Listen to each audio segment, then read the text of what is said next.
Wires A and B are made of same material. मैंने wire 1 लिया, तो इधर वायर 2 ले लिया। Wire A has length L and radius R. Length wire A की कितनी है? एल। इसकी रेडियस है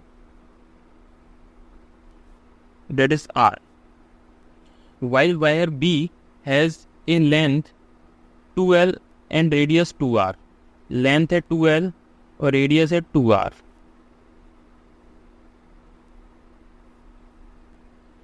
उसने दिया हुआ है सेम मटेरियल है।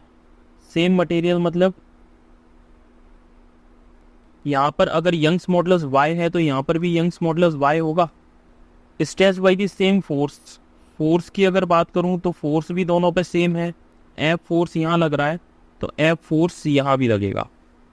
The ratio of elongation in A to the elongation in B, मतलब अपन को देखना क्या है, अपन को कैलकुलेट करना है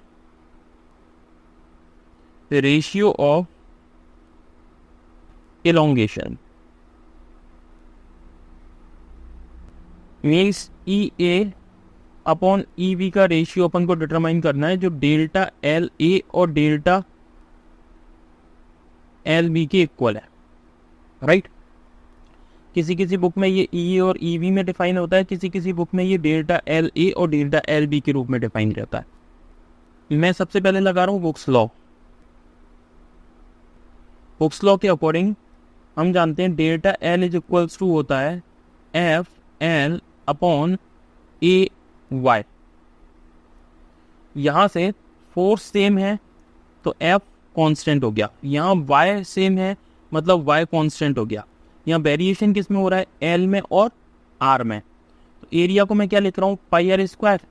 F L upon pi R square into Y, मतलब एल और आर यहाँ पे वेरिएबल है। तो क्या मैं ये लिख सकता हूँ कि delta L is directly proportional to L and inversely proportional to R square। Delta L A upon delta L B अगर मैं कैलकुलेट करूं तो इसे लिख सकता हूं L A upon L B into R B का स्क्वायर अपॉन आर ए का स्क्वायर। यहाँ से L A upon L B कितना है? एल ए की वैल्यू देखिए, एल ए की वैल्यू है एल, एल बी की वैल्यू कितनी है? 2l। R and 2r, L A की वैल्यू पुट करो that is L upon L B की वैल्यू है 2l इंटू आर बी की वैल्यू है 2r square upon are square. ये आएगा एल से एल कैंसिल आउट हो गया, यहाँ आएगा 4r square upon 2r square. ये कैंसिल आउट हो जाएगा 2 टाइम्स, तो यहाँ आ जाएगा 2/1। मीन्स रेशियो मेरे पास कितना आ गया? Delta L upon delta L A upon delta L B का रेशियो आ गया मेरे पास 2/1। This is the answer. Option match कराते हैं। Option A is the correct answer. Thank you. Please